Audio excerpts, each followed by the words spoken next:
PSSI baru saja melakukan gebrakan dengan meresmikan 4 kekuatan baru Timnas Putri Indonesia. Nantinya tambahan pemain keturunan Belanda ini akan dipersiapkan untuk target besar yang diusung oleh PSSI. Federasi Indonesia diketahui menargetkan Srikandi Pertiwi bisa tembus 50 besar ranking FIFA. Cetak Gol coba merangkum ngerinya starting line up Timnas Putri Indonesia sebagai berikut.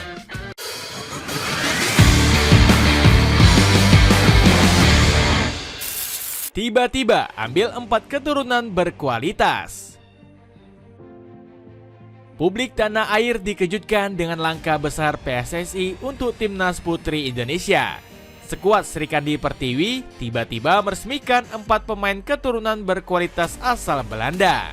Mereka adalah Emily Naon, Felicia Dezu, Isa Worps, dan Iris De Roo. Keempat penggawa anyar ini baru saja mengucap sumpah setia sebagai warga negara Indonesia. Kedatangan mereka sekaligus jadi bukti keseriusan Erick Thohir kepada Timnas Putri. Pasalnya, Ketua Umum PSSI tersebut kerap dinilai menganaktirikan skuad Srikandi. PSSI tetap memperhatikan kompetisi putri, makanya grassroots sudah kita mulai untuk 3 tahun ke depan.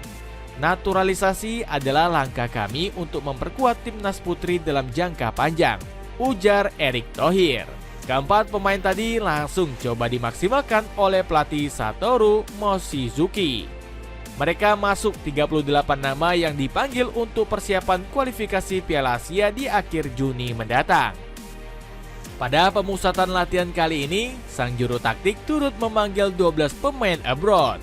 Tak terkecuali Zara Muzalifa yang tengah meniti karir di Cerezo Osaka. Dengan kedalaman skuad yang ada, pasukan Merah Putih langsung diberi target tinggi. PSSI menginginkan para Srikandi untuk menembus ranking 50 besar FIFA. Target tersebut sangat mungkin dicapai mengingat mereka berhasil menembus peringkat 95 dunia. Penjaga gawang. Iris De Roo diprediksi bakal menjadi sosok utama di bawah mistar Timnas Putri. De Roo bahkan menjadi kiper naturalisasi pertama di skuad Garuda Pertiwi. De Roo mengaku bangga setelah mendengar fakta tersebut.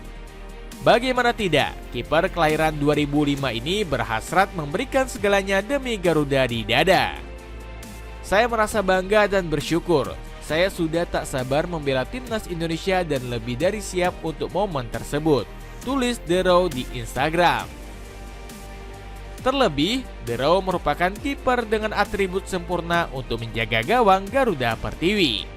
Dengan tinggi 174 cm, poster pemain 19 tahun ini ideal untuk mengadang bola-bola atas. Karir De Roo juga dibilang cukup mentereng di usianya yang masih muda.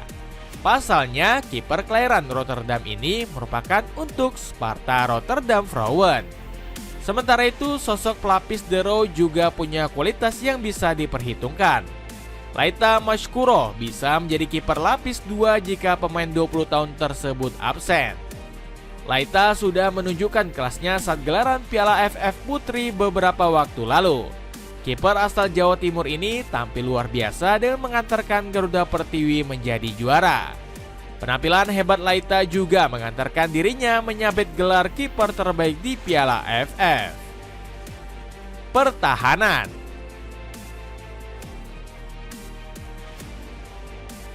Di posisi bek tengah, Timnas Putri Indonesia bakal langsung dikomandoi Emily Naon. Dengan tinggi 174 cm, dirinya dipercaya bisa mengawal pertahanan Srikandi Pertiwi. Apalagi pelatih Satoru Mochizuki memang sangat membutuhkan bek berpengalaman dengan postur ideal. Bahkan dirinya sempat menggeser Claudia Seneumann dari striker jadi bek tengah. Emily sendiri punya bakat luar biasa dan rekam jejak mentereng sebagai pesepak bola. Pemain berdarah Bogor itu bahkan sudah membela ADO Den Haag sejak berusia 14 tahun. Setelah itu, dirinya terus dipercaya tampil di skuad U16, U19 hingga senior. Bahkan Emily sempat mencicipi debut bersama Timnas Belanda U15 pada 2021 silam. Nantinya, Emily kemungkinan besar akan diduetkan bersama Remini Rumbewas. Pemain asal Papua tersebut punya kualitas jempolan sampai direkrut klub Timur Leste yakni Maodoko FC. Selain Remini, Vivi Octavia juga bisa menjadi opsi duet Emily di sektor bek tengah. Wanita kelahiran Mengkubang ini sudah banyak mengukir prestasi untuk skuad Serikandi sejak 2018 silam. Sementara di sektor bek sayap, kemungkinan masih akan diisi Safira Ika dan Feni Binsarek. Keduanya selalu jadi andalan Coach Mochi untuk menyisir sisi pinggir lapangan.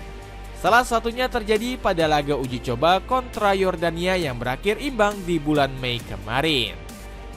Dapatkan sepatu sneaker dari Eagles, menambah gaya casual kamu di sekolah. Cek linknya di bawah ini. Gelandang. Di sektor gelandang, timnas Indonesia ketambahan gelandang berkualitas. Rupanya, naturalisasi Felicia Dezau membuat lini tengah Garuda Pertiwi naik kelas.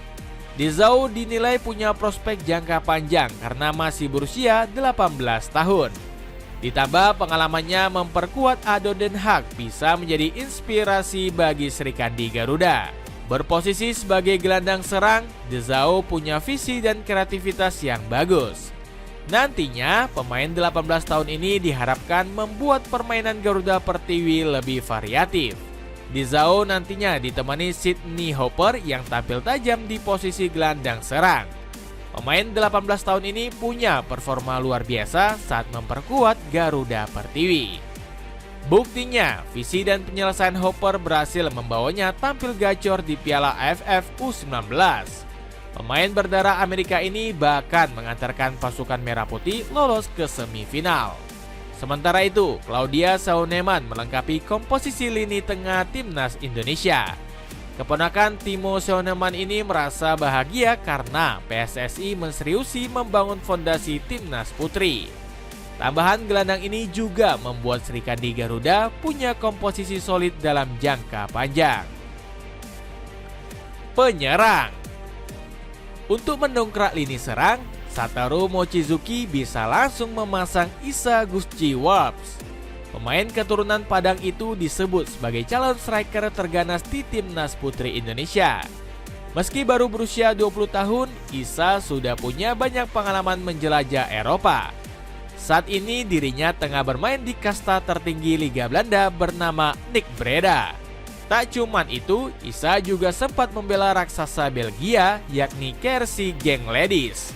Bahkan wanita berzodiak Gemini itu dipercaya main 2 musim untuk tim wanita The Smurfen. Nantinya Isa bakal ditopang sayap kreatif seperti Estella Laupati. Sama seperti sang rekan, Estella juga sempat berkelana di Liga Belanda dan Belgia. Meski belum lama dinaturalisasi, penggawa SF Women itu sudah memasang target tinggi untuk timnas putri. Tujuan pertama saya cetak gol untuk Indonesia. Itu sebenarnya prioritas terbesar saya dan tentu saja menang bersama tim juga. Kami sangat bagus dan kami telah berkembang bersama, ujar Estella. Di sisi lain, Coach Mochi diprediksi akan kembali memaksimalkan potensi Seva Imut. Pasalnya, pemain asal Bangka Belitung ini selalu jadi andalan utama sang juru taktik. Bahkan dirinya turut mempersembahkan gelar Piala AFF Wanita pertama pada 2024 kemarin. Pengen futsal tapi bingung membeli sepatu berkualitas harga miring? Cobain sepatu futsal dari Zars yang dijamin murah. Cek linknya di bawah ini. Itulah ulasan ngerinya komposisi skuad timnas putri Indonesia. Bagaimana pendapatmu? Akankah Serikandi Pertiwi mampu mengharumkan nama Indonesia di panggung Asia? Coba tulis pendapatmu di kolom komentar di bawah ini.